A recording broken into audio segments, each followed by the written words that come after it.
दिन होना चाहिए मंगलवार। कौन सा दिन होना चाहिए? जम के बोलो जरा। मंगलवार। विवाह शादी में देरी हो रही हो, या कोई नया कार्य चालू कर रहे हो उसमें देरी हो रही हो, या कोई सर्विस के लिए नौकरी के लिए जा रहे हो और वो कार्य नहीं हो रहा हो, तो एक धतूरा, केवल एक धतूरा, उस धतूरे को फोड़कर उसके अंदर का फल निकालकर उस फल को शिवलिंग पर चढ़ाकर एक लोटा जल शंकर भगवान को समर्पित कर आइए। दिन होना चाहिए मंगलवार। कौन सा दिन होना चाहिए? जम के बोलो जरा। मंगलवार। समर्पित करो। उसके बाद में आप विवाह के लिए अगर समर्पित करे हैं तो विवाह में देरी नहीं होगी। व्यवसाय और व्यापार के लिए या नौकरी के लिए समर्पित करे हैं तो उसमें देरी नहीं। तुम जिस दिए में भगवान की आरती उतारते हो, जिस दिए से तुम भगवान की पूजन करते हो, उस दिए की बत्ती को नीचे डाल दीजिए और उस दिए को पानी की बाल्टी में धो दीजिए। कौन सी बाल्टी में? जिस बाल्टी के पानी से आप बच्चे को स्नान करा सको। मारा केवल भगवान पर से ले जाकर, पास में से ले जाकर उस बाल्टी में थोड़ी देर डाल दो और उस बाल्टी के पानी से उस बच्चे को स्नान करा दीजिए।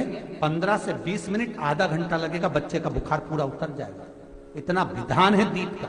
जब आप पशुपति व्रत कर रहे हो या कोई नियम धारण कर रहे हो या कोई आपने नियम उठा रखा है और वो कार्य आपका हो ही नहीं रहा, आपने 2 बार पशुपति व्रत कर लिए, आपने ये कर लिया, आपने प्रदोष कर लिया, आपने सोमवार कर लिया, आपने सारे अनुष्ठान कर लिए, बहुत सारे उपाय भी करे तो भी नहीं हो रहा है, तो इस बीच वाली पत्ती पर शहद लगाकर बाबा का जो शिवलिंग है उस शिवलिंग को इसको छुआ दीजिए या उससे चिपका दीजिए और उस पर अपनी हथेली रखकर कामना कर कर वापिस घर को आ जाइए। बाबा आपकी वो मुराद शीघ्र 3 महीने के अंदर पूरा कर ही देता है। ये तो 3 नियम अपनी जिंदगी में धारण कर लें। अगर ठेला लगा रहे हैं रोड पर, अगर आपके पास में कोई व्यापार नहीं, कोई दुकान नहीं, कोई सर्विस नहीं, कोई नौकरी नहीं, 3 नियम जिंदगी में। पहला, एक बार जिंदगी में पशुपति व्रत अवश्य करो। दूसरा, प्रत्येक प्रदोष एक शंकर जी के मंदिर में दिया और एक अपने घर के दरवाजे पर दिया अवश्य लगाओ, प्रत्येक प्रदोष। और तीसरा नियम बना लो, शिवरात्रि महीने की आती है, हर महीने की शिवरात्रि में शंकर जी के मंदिर पर दिया, बेलपत्री के वृक्ष के नीचे दिया, आंवले के वृक्ष के नीचे दिया और अपने घर के दरवाजे पर दिया। ये 4 स्थान पर दिया प्रत्येक महीने की शिवरात्रि पर लगाना प्रारंभ करो। 4-5 शिवरात्रि निकलेगी, बाबा इशारा कर देगा और तेरी नैया पार। शिवलिंग है, जलाधारी है, पार्वती जी की मूर्त है, गणेश जी की भी मूर्ति है, कार्तिकेय जी की भी मूर्ति है, नंदी की भी मूर्ति है। तो किसी ने कहा कि गुरुजी हम जब शंकर जी को जल चढ़ाते हैं तो पार्वती जी को, गणेश जी को, कार्तिकेय जी को, नंदी को, सबको जल चढ़ाना चाहिए। शिव महापुराण की कथा कहती है केवल शिवलिंग पर आपने जो जल समर्पित करा है वो जल पार्वती जी को भी मिल गया, गणेश जी को भी मिल गया, कार्तिकेय जी को भी मिल गया। उसके सिवाय तुम्हें ये नहीं कि यहां भी जल चढ़ाओ वहां भी जल चढ़ाओ, ना, केवल शंकर जी पे तुमने जल चढ़ा दिया, शिव पिंडी पर जल चढ़ा दिया, वो जल तुम्हें शंकर भगवान का चढ़ा हुआ जल सबको प्राप्त हो गया। अब उसमें तुम्हें ये नहीं सोचना कि मैंने पार्वती जी को तो स्नान कराया ही नहीं, मैंने गणेश जी को तो स्नान कराया ही नहीं, मैंने कार्तिकेय को तो स्नान कराया ही नहीं, ना ना ना। आज पंजाब की इस पवित्र भूमि पर अगर ये प्रसंग निकला है तो इसको आप अगर सुनेंगे तो आपका जीवन सार्थक होगा। शिव जी को 5 तरह से जल चढ़ाने का तरीका है। जैसे पंचामृत होता है, दूध, दही, शहद, घी, शक्कर, ये सब पंचामृत के अंतर्गत आते हैं, उसी तरह शंकर जी को 5 तरह से जल चढ़ाने का क्रम वर्णित किया गया। अब उसको समझेंगे, बहुत सावधानी से समझिएगा। पहला, जल लेकर आए, सीधे डायरेक्ट शंकर भगवान के शिवलिंग पर चढ़ा दिया, ये प्रथम जल का चढ़ाने का तरीका। दूसरा, जहां से पानी बहकर जाता है, जहां से जल बहकर जा रहा है, उसके ठीक विपरीत जल उत्तर में जा रहा है, आप दक्षिण में खड़े होंगे और दक्षिण में खड़े होकर उत्तर की ओर मुख करेंगे और शिव जी को जल समर्पित करेंगे।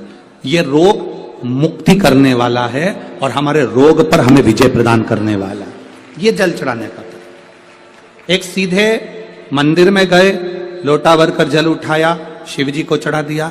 दूसरा जल जहां से पानी बहता है, शिव जी का चढ़ा हुआ जल जहां से बहकर जाता है, उसके ठीक विपरीत में शिव जी का जल इधर जा रहा है तो तुम यहां खड़े हो, तुम यहां बैठो, यहां मत बैठना, यहां मत बैठना, इधर बैठो। अगर रोग का निवारण है तो यहां बैठकर।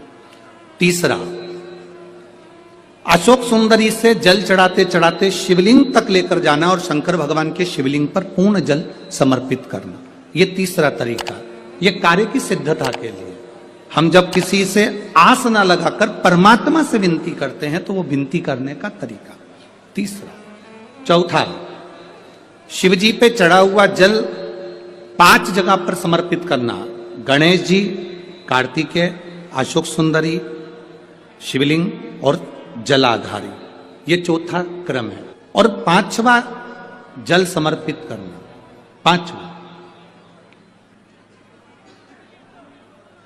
5वें नंबर का जल।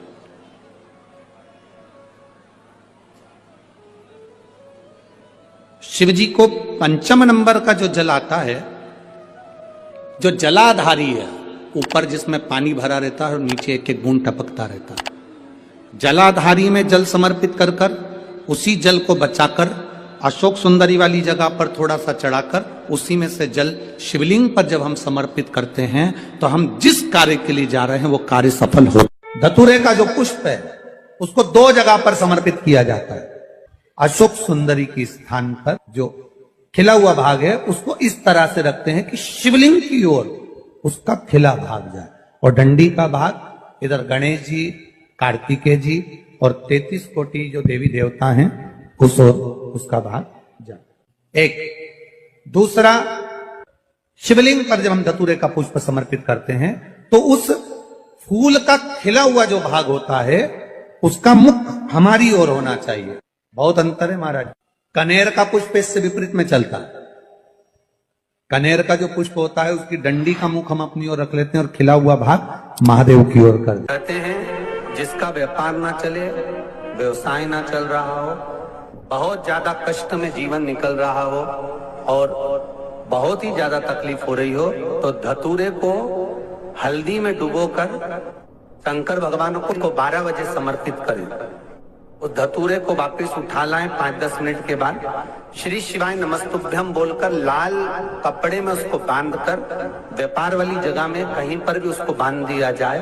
व्यापार पीछे नहीं हटता, व्यापार अग्रण्य भाव में बढ़ता चले जाता है। महाराज, हल्दी में डुबोना पड़ता है। जलाधारी, अशोक सुंदरी वाला स्थान, ये जो जलाधारी है, बेटियों के स्थान से जलाधारी तक जो कनेर के माला बनाकर स्पर्श कर कर लगा देता है, शिवरात्रि के दिन प्रदोष काल के समय पर उस पति पत्नी में कितना भी झगड़ा हो रहा हो, आपस में प्रेम बनना प्रारंभ हो जाता है। अदालत का केस धीरे धीरे समाप्त हो। ये भी अलग अलग होते हैं।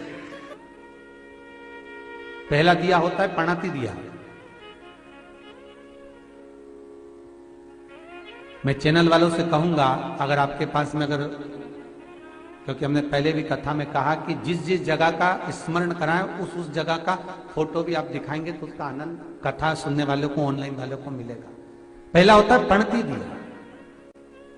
ये पणती दिया मट्टी का दीप, जिस दीप के अग्रभाग को थोड़ा सा बड़ा कर दिया जाता है, उसको पणती दिया कहते हैं।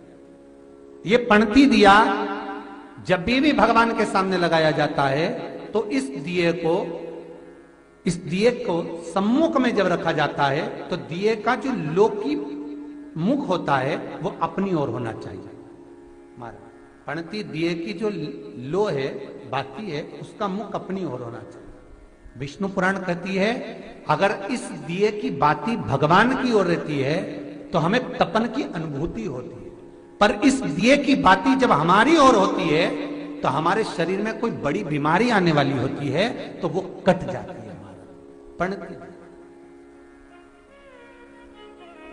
विष्णु पुराण में दूसरा दीप कहा गया है निरंजन दीप। विष्णु पुराण में दूसरे दीप का वर्णन निरंजन। जिस निरंजन दीप में महाराज आपने देखा होगा डमरू जैसी आकृति होती है। अगर चैनल पे कथा देख रहे होगे तो इनके पास में अगर होगा तो अवश्य दिखाएंगे। निरंजन, इस निरंजन दीप में डमरू की आकृति होती है, रखने का भाग और ऊपर का भाग इस तरह से, और ऊपर उसमें दिए लगाए के लिए बाती का स्थान रहता है। किसी किसी में 5 कंगूरे होते हैं, किसी किसी में 6 कंगूरे होते हैं। इसको निरंजन दीप कहते हैं।